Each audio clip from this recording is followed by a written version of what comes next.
నమస్తే మంచిగా ఉన్నారా? ఇక భాగ్యలక్ష్మి వచ్చిందంటే బరాబర్ వార్తలు పట్టుకొత్తది.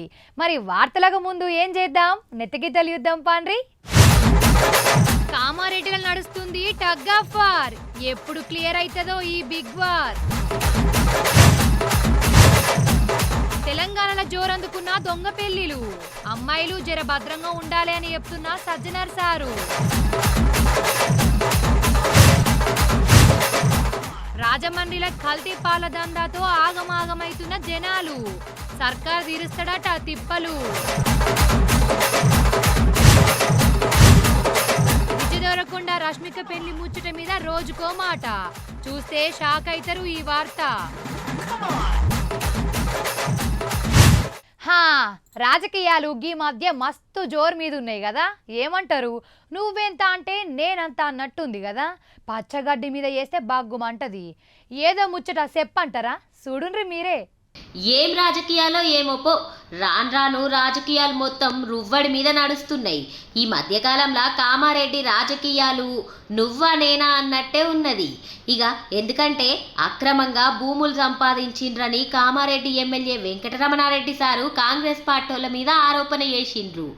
అంతా ఇక గీ ముచ్చటేరికైన ఎమ్మెల్యే వెంకటరమణారెడ్డి సారు మస్తు కోపం కచ్చిండు. పో, నేరం చేసినట్టు నిరూపణ చేస్తే రాజకీయ సన్యాసం తీసుకుంటా అని సవాల్ ఇస్రిండు సారు. ఇటు కాంగ్రెస్ అటు బీజేపీ లీడర్లు లొల్లితోనే పబ్లిక్ మస్తు ఆగమాగమైతుండ్రు. మరి అధికారులు దీని మీద చర్చ చేసి నిజం చెప్పాలని బీజేపీ ఎమ్మెల్యే సార్ అంటుండు. ఇనుండ్రి ఏమన్నాడో. వారికి అప్లికేషన్ ఇవ్వడం జరిగింది. అలాగే MRO Kamareddy, RDO Kamareddy, additional collector revenue Kamareddy గారికి రైట్ ఇన్ఫర్మేషన్ యాక్ట్ లో కూడా లెటర్లు ఇవ్వడం జరిగింది. నిజాలు నిగ్గు తేల్చాలని చెప్పాము. నా దగ్గర డాక్యుమెంట్స్ ఎవ్రీ ఫైల్ ఉంది, కానీ నేను ఇస్తే అథెంటిక్ కాదు కాబట్టి కలెక్టర్ గారు, ఎంఆర్ఓ గారు, ఆర్డీఓ గారు సమాచార హక్కు చట్టం కింద డాక్యుమెంటేషన్ క్లియర్ చేసి ఇస్తే అది నిజమనేది తేలుతుంది. కాబట్టి ఈ ఇష్యూకి మేమే తప్పు చేయలేదు, మా నాన్నగారు ఏ తప్పు చేయలేదు అనేది ప్రజలందరికీ తెలవాలని చెప్పేసి రైట్ ఇన్ఫర్మేషన్ యాక్ట్లో ఇవ్వడం జరిగింది. అలాగే కలెక్టర్ గారికి పర్సనల్గా ఇవ్వడం జరిగింది. కలెక్టర్ గారితో చెప్పాం, ఏది నిజం, ఏదైతే నిజమో అదే చెప్పండి. నేనేం దాన్ని మ్యానిపులేట్ చేయమని చెప్పట్లేదు. నిజాయితీ ఉన్నవాడికి భయమే లేదు కాబట్టి ఎక్కడ తప్పు చేయలేదు, మనకు భయము లేదు. కాబట్టి ప్రభుత్వం వాళ్ళదే, అధికారులు వాళ్ళే, వారే ప్రభుత్వంలో ప్రభుత్వ సలహాదారుగా ఉన్నారు. 2 నిమిషాల్లో డాక్యుమెంటేషన్ అంతా తీసుకురావచ్చు. కానీ రచ్చ ఎందుకు ఈ గొడవ చేయాలి? రాజకీయ లబ్ధి కోసం చేస్తున్నటువంటి వ్యక్తే కానీ ఎన్నడూ కూడా ఇప్పటి వరకు చేసినటువంటి డాక్యుమెంటేషన్ క్లియర్ చేయాల్సిన బాధ్యత అప్పుడు 2004 నుంచి 2009 దాకా మంత్రిగా ఉన్నారు. మరి అప్పుడు చెప్పవచ్చు కదా, అప్పుడు చేయలేదు. ఇవాళ ప్రభుత్వ సలహాదారుగా ఉన్నారు. మరి ఇప్పుడు కూడా ముఖ్యమంత్రి రేవంత్ రెడ్డి గారు ఉన్నారు. ఆయన ద్వారానైనా వీరు అనుకుంటే 2 నిమిషాలు డాక్యుమెంట్స్ అన్ని పట్టుకొని రేపటి వరకు సీఎంఓకి రండి అంటే 2 నిమిషాల్లో డాక్యుమెంట్స్ అన్నీ హైదరాబాద్లో ఉంటాయి. ఎందుకు చేయట్లేదు? ఇది మీరు పాత్రికేయులందరూ కూడా ఆలోచించాలి, ప్రజలందరూ కూడా ఇది గుర్తించాలి. ఎందుకు చేయట్లేదు? అధికారం మీ దగ్గరనే ఉంది, అధికారులు మీ వాళ్ళే, మీరు చేయొచ్చు. మరి ఎందుకు చేయట్లేదు అనేది ఒకసారి ప్రజలు కూడా ఆలోచించారు. మరి షబ్బీర్ అలీ సార్ అయితే సై అంటుండు. మరి సవాల్ చేసుకుంటూనే 3 రోజుల సంధి మొత్తం పోలీసోళ్ళు కామారెడ్డిలో ఏం కాకుండా చర్యలు తీసుకున్నారు.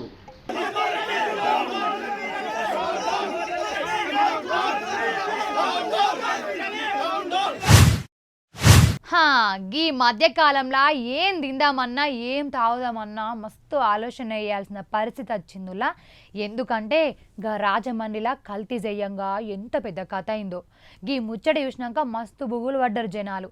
అసలు గోంత కల్తీ కాదులా, కల్తీ చేసిన చేతులకు జట్టాలు ఉట్ట. ఏమో అయిందో ఒకసారి చూసి మీరేం చేద్దరో చెప్పుండ్రి. ఏం కల్తీరా నాయన, నెత్తి కుదుకున్నట్టుంది కదా. ఇవాళ రేపు మంచి అన్నమో లేకపోతే ఏదైనా ఆరోగ్యకరమైన బువ్వ తిందామంటేనే బాధ అయిపోతుంది. ఎందుకంటే ఇక తినే పప్పుల కల్తీ, తినే నూనెల కల్తీ, తినే అన్నంల కల్తీ, ఇక బియ్యమైనా, పప్పు అయినా, ఉప్పు అయినా, చక్కెర అయినా ఏదైనా సరే కల్తీ లేని నడుస్తలేదు. ఎందుకంటే ఇవాళ రేపు కల్తీ లేదా రాజ్యం వెళ్తుంది. అయితే ఇక ఇంటి ముంగడికి వచ్చే పాలైనా కూడా పాలు పోసేటప్పుడు కల్తీ అయిందంటే మీరు నమ్ముతారా? నమ్మరు. ఎందుకంటే మన ఇళ్ళల్లో పొద్దుగాల లేవగానే బర్రెల కాడ మంచిగా పాలు పిండి సప్పం దాకా తీసుకొచ్చి ఆయన తింత మనకు లీటరో అర్ధ లీటరో పోతే అరే కమ్మగున్నాయి కదా బర్రె పాలు అని తాగుతాం. అయితే ఒక ముచ్చట చెప్తాం మీకు. ఏమైందంటే రాజమండ్రిలో ఒక అన్న ఏం తక్కువ లేదన్న ఒక వాడక మొత్తం కూడా పాలు పోతాడట. పాలు పోయంగా ఏమైందంటే ఆ పాలు తాగి ఏం తక్కువ లేదని 4 జీవిడిసిరట. అవు మీరున్నది నిజమే. గణేష్ అన్న అతను ఇక్కడ పాలు వేస్తాడంటే 6 నుంచి 6:30 లోపల వస్తాడంటే ఇక్కడ చాలా మంది ఖాతాలుగా వేయించుకుంటారండి పాలు. గత సోమవారం కాడి నుంచి నేను వరకు వేయించుకున్న పాలల్లో మరి ఏ లోపం ఉందో ఏమో తెలియదండి. 80 సంవత్సరాల నుంచి 70 సంవత్సరాల లోపల వాళ్ళకి ఇలా కిడ్నీ సమస్యలు వచ్చి కొంతమంది చనిపోవడం జరిగింది. కొంతమంది అస్వస్థగా హాస్పిటల్లో డయాలసిస్ చేయించుకొని సీరియస్గా ఉండడం జరుగుతుందండి. ఇక్కడ ఇవాళ మార్నింగ్ 10 గంటల కాడి నుంచి చాలా అలకోలంగా ఉన్నారండి. అలాగా అధికారులు, ఎమ్మెల్యే గారు, అలాగే ఈ వార్డుకి సంబంధించిన ఆయన ఇన్ఛార్జీలు వీళ్ళందరూ వచ్చి ప్రతి పాలు ఎంచుకున్న ఖాతా వాళ్ళందరికీ కూడా ధైర్యం చెప్పి మేము ఉన్నామమ్మా, మీకు భయం లేదు, కంగారు పడకండి అని ఆయన పాలేసి ఆయన అరెస్ట్ చేయడం జరిగిందంట. గత 4-5 సంవత్సరాల నుంచి ఇది కనుపూర్ నుంచి వస్తున్న గణేష్ అనే పాల వర్తకుల దగ్గర మా వార్డులో చాలామంది పాలు తీసుకుంటున్నారు. కానీ గత చాలా బాగానే ఉంటుంది, కానీ మరి గత సోమవారం నుంచి ఏం జరిగిందని మాకు పూర్తిగా తెలియదు. కానీ ఈ పాలు ఎంచుకున్న ఖాతాదారులు చాలామంది 60 ఏళ్ళు 70 ఏళ్ళు వయసు దాటిన వారు పెద్దవారికి యూరిన్ బంద్ అయ్యి, లేకపోతే మోషన్ బంద్ అయ్యి, కిడ్నీ ప్రాబ్లం హాస్పిటల్ తీసుకెళ్తే డాక్టర్లు కిడ్నీ ప్రాబ్లం అని చెప్తున్నారు. మాకు తెలిసిన సత్యనారాయణ గారు అనే ఆయన్ని రాత్రి హాస్పిటల్లో చేస్తే 2 కిడ్నీలకి డయాలసిస్ జరుగుతుంది. అదేవిధంగా మా మిత్రులు మధు గారు వాళ్ళ అమ్మగారు నాన్నగారు కూడా ఇలాగే ప్రాబ్లం వస్తే ప్రస్తుతం వాళ్ళ హాస్పిటల్లో ఉన్నారు. అదేవిధంగా వాంబే కాలనీలో ఉన్న మాకు తెలిసిన ఆవిడ బాగా పరిచయస్తురాలు ఈ యూరిన్ ప్రాబ్లం అవడం వల్ల మన శుక్రవారం రాత్రి మరణించింది. అలా ఇంకా నాకు తెలియని వాళ్ళు చాలామంది ఇలాగ రకరకాల ఇబ్బందులు పడుతున్నారు. ఇక్కడైతే మాకు పాలే ప్రాబ్లం అని చెప్తున్నారు, కానీ ఏ విషయం ఇంకా మాకు పూర్తిగా నిర్ధారణ అవ్వలేదు. దానికి అధికారులు ఈ విషయాన్ని తొందరగా నిర్ధారణ చేసి మాకు తెలియపరుస్తారని ఆశిస్తున్నాం. 4 జీవిడిచిరట, కొంతమందికి కిడ్నీలు ఖరాబ్ అయినాయట, 4 చిన్న పోరగాళ్ళు కాలం చేసిరంట. దీని మీద సర్కారు అయితే మస్తు గుస్సా అవుతుర్రు. ఇక కలుషిత పాలు తాగడంతోనే రాజమండ్రిలో లాలా చెరువు, చౌడేశ్వరి నగర్లో ఇంకా అట్లనే ఉన్నది పరిస్థితులు. ఇక ఇప్పటికి 4 చనిపోయారంట. అయితే 10 మంది ఆసుపత్రిలో చికిత్స పొందుతున్నారంట. ఇక ఇంట్లో కొంతమంది పరిస్థితి మరి ఘోరం ఉన్నదట. ఇక మరి కొంతమంది ఏమో డయాలసిస్ మీద చికిత్స పొందుతున్నారట. చౌడేశ్వరి నగర్లో, స్వరూప నగర్లో వైద్య శిబిరం ఏర్పాటు చేసి రక్తనాళాలు సేకరించే పరీక్షలు చేస్తుర్రు వైద్య సిబ్బంది. ఇక వైద్య సిబ్బంది అయితే ఇంటింటి సర్వే చేస్తుర్రు. పాల వ్యాపారి కలుషిత పాలు సుమారు 126 మందికి మీద తాగిర్రట. ఇక ప్రాంతంలో పోసారి అని చెప్పి ఇక భావిస్తాండ్రు. రోజు స్థానిక 50 వార్డులో మధ్యాహ్నం నుంచి ప్రజలు చాలా ఆందోళనకు గురై ఇబ్బంది పడుతున్నారు. దీనికి కల్తీ పాలు వల్ల 60-70 సంవత్సరాలు పైబడి ఉన్న పెద్దవారికి యూరిన్ బంద్ అయితే హాస్పిటల్కి వెళ్తే కిడ్నీ సమస్య అని చెప్తున్నారు. వాస్తవంగా ఈ వార్డులో 7-8 హాస్పిటల్ అడ్మిట్ అయ్యారు. వారు కూడా ఈ యూరిన్ బంద్ అయ్యి అడ్మిట్ అయ్యారు. ఏంటి అని చెప్పి దీని మీద ఎంకరేజ్ చేస్తే వీళ్ళ ఒక ఆయన దగ్గర పాలు తీసుకోవడం, ఆ పాలలో మార్నింగ్ లేచిన వెంటనే కాఫీ టీ అలవాటు ఉన్న వాళ్ళు తాగడం, తాగిన దగ్గర నుంచి ఈ సమస్య మొదలైందని చెప్పి అని అంటున్నారు. వెంటనే స్థానిక శాసనసభ్యులు శ్రీ ఆదిరెడ్డి శ్రీనివాస్ గారు అలర్ట్ అయ్యి పార్టీ క్యాడర్ని కానీ, వైద్య ఆరోగ్య శాఖ అధికారులను, అలాగే మున్సిపాలిటీ సంబంధించిన స్టాఫ్ని, ఎంహెచ్ఓ గారిని, డిఎంహెచ్ఓ గారిని, అలాగే ఇక్కడ వార్డు సచివాలయ అధికారులను అందరినీ అలర్ట్ చేసి, పార్టీ క్యాడర్ని అలర్ట్ చేసి డోర్ టు డోర్ సర్వే పెట్టించి ఇంకా ఎవరైనా ఈ పాలు తాగి ఎవరైనా ఇబ్బంది పడుతున్నారా, అనారోగ్యానికి గురయ్యారా, ఒకసారి మీరు ఎంక్వైరీ చేసి ఎప్పటికప్పుడు రిపోర్ట్ ఇవ్వండి అని చెప్పి ఆయన చెప్పడంతో మా క్యాడర్ అంతా కూడా మేము తిరిగితే ఈ సర్వేలో ఒక 80 అధికారికంగా హాస్పిటల్ అడ్మిట్ అయ్యారని తెలిసింది. ఈ అధికారులు కూడా వాళ్ళ బాగోగులు చూసుకోవడం జరుగుతుంది. ఈ పాలు ఎవరైతే అమ్మారో అతన్ని కూడా అరెస్ట్ చేసి 3 టౌన్ పోలీస్ స్టేషన్లో పెట్టడం జరిగింది. కానీ ప్రతి 10 నిమిషాలకి ఎమ్మెల్యే గారు మాకు ఫోన్ చేసి ఎక్కడికక్కడ అలర్ట్ చేసి ఏమైంది ఏంటి అనేది ఆయన రిపోర్ట్ తీసుకుని మమ్మల్ని కూడా అలర్ట్ చేసి ఈ రీతిగా చేస్తున్నారు. ఈ ప్రజలు ఏ విధమైన ఆందోళన చెందకుండా ఉండడం కొరకు మా ప్రయత్నం మేము చేస్తున్నాం. ఈ పాల సమస్య వల్ల ఎవరికి ఇబ్బంది కలిగిందని చెప్పి ఇప్పటికి ఒక స్టాండర్డ్లోకి వచ్చినట్టు అనిపిస్తుంది. ఇక పాలలో ఏం కలిసి పాడైనా ఏం కథ ఏం తక్కువైంది ఏం ఎక్కువైంది అని చెప్పేసి నిర్ధారణ కావాలని చెప్పేసి లొల్లి ఎత్తాండ్రు. ఇక సర్కారు వాళ్ళు కూడా మస్తు గుస్స ఎత్తుర్రు. ఏం తక్కువ గింత పెద్ద లొల్లి అయ్యేసరికి 10 లక్షల రూపాయలు ఎక్స్కేర్షియా ప్రకటించారు సీఎం చంద్రబాబు సారు. చచ్చిపోయిన వాళ్ళకి మేము అండగా ఉంటాము, మీరేం రందివాడకుర్రి, మీరేం బెంగటిలకుర్రి, నేనున్నా మీకోసం అని చెప్తాండు. ఇక అసెంబ్లీలో అయితే మస్తు గట్టిగా నడిచింది ముచ్చట. సత్యకుమార్ సార్ అయితే ఆరోగ్య శాఖ మంత్రి మస్తు గరం మీద ఉన్నాడు. ఏమో పో, ఇయ్యాల రేపు ఏం తిన్నా బాధనున్నది, ఏం దాగినా బాధనున్నది. ముంగడకోతే బాయి వెనుకపోతే షేరు, సత్తే సత్తమా లేకపోతే బతుకుతే బతుకుదామా అన్నట్టున్నది కథ అంతా. కల్తీ వాళ్ళదో రాజ్యం వెళ్తున్నది. మరి అన్న కావాలని కల్తీ చేసిండా, లేకపోతే బర్రెకి మన దాపిచ్చిండా, లేకపోతే బర్రెకు కుడిది వేయటంగా మన కలిసిందా, ఏం సమదైతలే. కానీ చిన్న పోరగాళ్ళు అయితే జీవిడిచిర్రు, 10 మంది అయితే హాస్పిటల్లో పడ్డారు. చూడాలా మరి సర్కారు వాళ్ళు ఏం చేస్తారో. ముఖ్యమైన పత్రాలు పట్టుకోనీకి ప్రత్యేకమైన అరల దాసి పెట్టుకుంటాం అవునా. ఎప్పుడైనా దొంగలు వడ్డరనుకో ఏమవుతుంది, మొత్తం ఇల్లు మొత్తం కూల్సిపోతారు. మరి పెద్ద పెద్ద కేసులు వివరాలు దాచిపెట్టి ఆఫీసులో అవి కాలిపోతే ఏంది పరిస్థితి కాదా అని మీరు కూడా అంటారు. మీరు కూడా అబ్బో అని అంటారు. చూడుండ్రి, ముఖ్యమైన పత్రాలేదని దాసపెట్టుకోవాలంటే ఏం చేస్తాం వల్ల మన ఇళ్ళల్లో ఏమంటే అరలో పెట్టుకుంటాము, లేదంటే బీరులో భద్రంగా తాళం వేసి పెట్టుకుంటాము. అంతకన్నా ఎక్కువ బాధ ఏంటంటే బ్యాంకులో పెట్టుకుంటాము కదా. అయితే ముఖ్యమైన పత్రాల గురించి ఒక ముచ్చట వచ్చింది. ఏంది అని అంటే ఏం లేదల్లా, మనకు ఏదైనా కేసు అయిందనుకో, ఏదైనా రాష్ట్రంలో ఏదైనా తిప్పలైందో, లేకపోతే దొంగ కేసులో, లేకపోతే పెద్ద కేసుల ముచ్చట్లు ఏదైనా అంటే ఏం చేస్తారు, ఫోరెన్సిక్ ల్యాబ్ అని ఒకటి ఉంటుంది. అదే హైదరాబాద్లో మొన్న అగ్ని ప్రమాదం అయింది కదా, మీకు అందరికి యాదకొచ్చే ఉంటుంది. ఆ ఫోరెన్సిక్ ల్యాబ్లో అగ్ని ప్రమాదం అయింది. అయితే ఒక్కొక్కరు ఒక్కొక్క తిరిగి చెప్తున్నారు. ఏమైందంటే అందులో ముఖ్యమైన కాగితాలన్నీ కూడా కాలిపోయినాయి, ఓటుకు నోటు కేసు కూడా కాలిపోయింది, గట్లనే ఫోన్ ట్యాపింగ్ కేసు కూడా సంబంధించిన కాగితాలన్నీ కూడా కాలిపోయినాయి అని చెప్పేసి బగ్గలు పెడతాండ్రు. ఇటు ప్రతిపక్ష పోళ్ళు అటు సర్కారు వాళ్ళు మొత్తం కూడా అసలు ఏంది నడుస్తుంది, ఏమైతుంది, ఏం కథ అనేది ఆగమాగం చేస్తాండ్రు. అసలు అగ్ని ప్రమాదం ఎట్లయింది, నిజంగా నల్ల ఏమైనా ఉంటే కాలిపోయినాయా, అసలు కాలవేడపడేటప్పుడు ఎవరేం చేసిర్రు, అసలు వాళ్ళు చూడలేరా చెయ్యలేరా, అసలు నిజంగా ఈ కేసులకు సంబంధించిన కాగితాలన్నీ కూడా కోర్టుకి ఎక్కినాయా లేవా, అసలు పోలీసు వాళ్ళు ఏమంటాండ్రు, గింత పెద్ద అగ్ని ప్రమాదం అయితే మరి ఎందుకు పట్టించుకుంటలేరు, ఇంకా దీని మీద విచారణ ఎందుకు చేస్తలేరు, ఇది కావాలనే కుట్ర చేస్తారు అని చెప్పేసి కేటీఆర్ సార్ అంటున్నారు. లేదే మాకేం సంబంధం లేదు, అదంతా సర్కారు చూసుకుంటుంది, ఆ పోలీసు వాళ్ళు చూసుకుంటారు అని చెప్పేసి ఇటు వేరేళ్ళు అంటారు. మొత్తానికైతే ఫారెన్సిక్ ల్యాబ్లో అగ్ని ప్రమాదం ఏమో కానీ ఇటు ప్రతిపక్ష పోలకు అటు అధికార పక్ష పోలకు లీడర్లకైతే టగ్ ఆఫ్ వార్ లొల్లి నడుతుంది. నిజంగా నల్ల కేసులలో ఏమన్నా కాగితాలు కాలిపోయాయా లేదా అన్న ముచ్చట పోలీసు వాళ్ళే బయట పెట్టాలి. మరి చూద్దాం ఈ పంచాయతీ ఏడదాకా పోతుందో.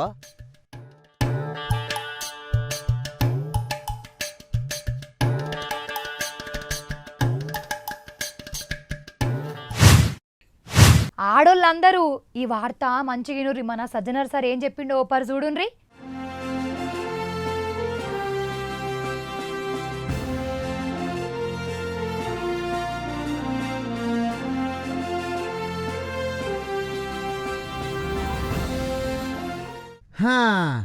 అమ్మాయిలు జర భద్రము, పెళ్లి మూసుకులా పొంచున్నది ప్రమాదం అని చెప్పేసి మన హైదరాబాద్ సిపి సజ్జనార్ చెప్తున్నారు.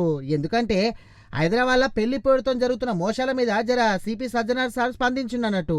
జర అమ్మాయిలు జాగ్రత్తగా ఉండాలి, ఇక పెద్దలు కుదిర్చిన సంబంధమే కదా అని గుడ్డిగా నమ్మొద్దు, అబ్బాయిల ప్రవర్తన దోస్తులతోని అలవాట్లు జర ఆరదీర్రి, ఇక పెళ్లికి ముందే కలవనీకి జర అట్లిట్లా ఇబ్బంది చేస్తే మాత్రం ఇక అనుమానించురు అని చెప్పేసి చెప్పిండు. ఇక డబ్బులు డిమాండ్ చేసినా బ్యాక్మెయిన్ చేసినా భయపడవద్దు, ఫిర్యాదు చేయరు అని చెప్పుకొచ్చిండు. ఎందుకంటే ఇవాళ రేపు మొత్తం కూడా అమ్మాయిలను లగ్గం చేసుకుంటామని చెప్పేసి బాగా నత్తున్నాయి కదా సంబంధాలు, ఇక అట్లా మస్తు మంది మోసపోతున్నారని చెప్పేసి బాగా ఫిర్యాదులు వస్తున్నాయట. అయితే గీ ముచ్చట మీద మన హైదరాబాద్ సిపి సజ్జనార్ సారు గరమైంది అన్నట్టు. అన్ని మోసాలైనాయి, ఇక కొత్తగా గీ మోసం సురి చేసిర్రు, జర మీరైతే పైలం ఉంటారు అని చెప్పేసి అంటున్నాడు. ఇక ఎక్కతక్క జర మీకు బాధ అనిపిస్తే కనుక ఇక Hyderabad she team WhatsApp number లేకపోతే డైల్ 100కు కాల్ చేయాలని చెప్తున్నాడు.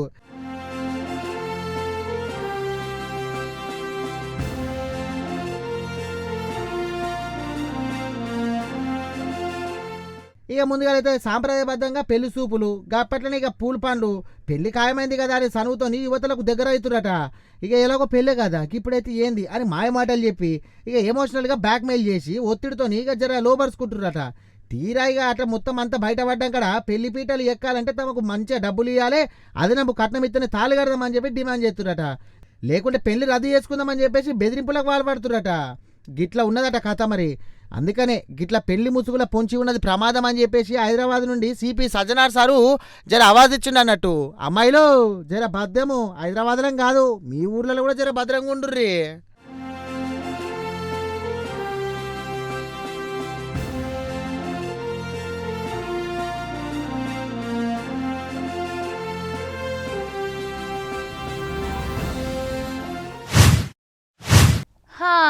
చలికాలం వాయే ఎండాకాలం వచ్చినట్టుంది.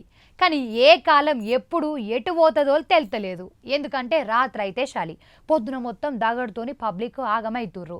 ఎందుకంటే మీరే అవునా అని అంటారు. చూడుండ్రేందో. శివ అనుకుంటే శివరాత్రికి చలికాలం పోయినట్టే కొడుతుంది. చలి కూడా తగ్గేసరికి పబ్లిక్ జర గరం గరం అవుతుర్రు ఉడకపోసుడికి. ఇక పంకలకు పని చెప్తాండ్రు. ఇక జర జల్దీ షూర్ అయింది ఎండాకాలం అంటుర్రు పబ్లిక్. మరి ఈ తాప వానలు జోరుగానే ఉండే, చలి కూడా గట్టిగానే ఉండే. మరి ఎండాకాలం ఎట్లనో చూడాలి. కానీ కాలం కాని కాలం ఏందో అన్నట్టు వానలు పడుతున్నాయి. ఇక నిజామాబాద్ ఆదిలాబాద్లా పొద్దున లేచి నుండి మస్తు వాన పడుతుంది. ఇటు వరంగల్ వానలకు మస్తు బాధలు పడ్డారు రైతులు. ఏం కాలమో ఏమో పో.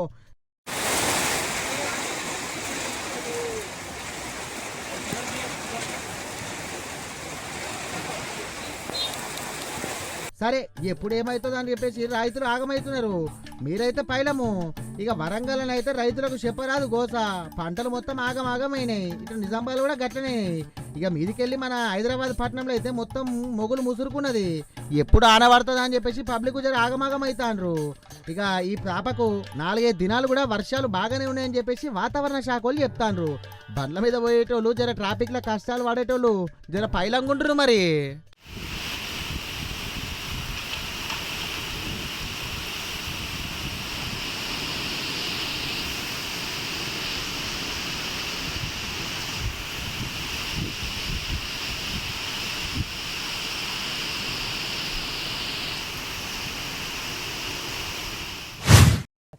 సినిమాలలో లగ్గాలంటే అందరికీ మస్తు ఇంట్రెస్ట్.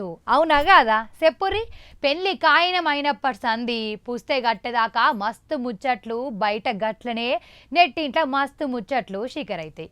ఇప్పుడు విజయ్ దేవరకొండ రష్మిక పెళ్లి ముచ్చట మీద ఇంకో వార్త తిరుగుతుంది. చూడుండ్రి మీరే.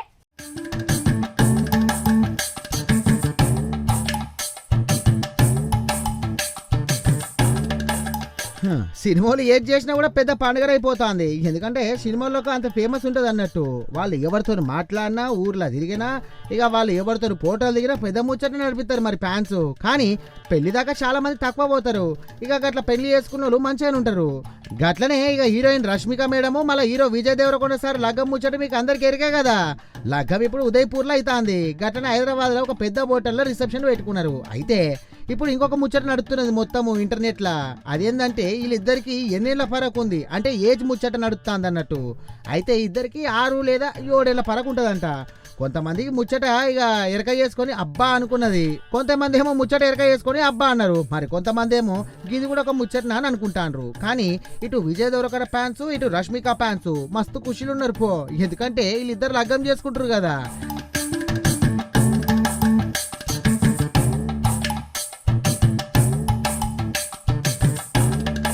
ఇప్పటికే రామ్ చరణ్ సారు ఇటు ఉపాసన మేడము గట్లనే ఎన్టీఆర్ సారు లగ్గం చేసుకునే. ఇక నాని సార్ కూడా లగ్గం చేసుకునే.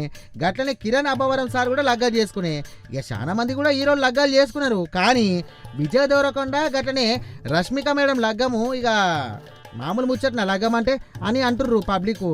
ఇక ఫ్యాన్స్ అయితే పుల్లు ఖుషి అవుతా అంటారు. ఇక గిట్లనే నిండు నీళ్ళు చల్లగా ఉండాలని చెప్పేసి దీవెనలు ఇస్తుర్రు.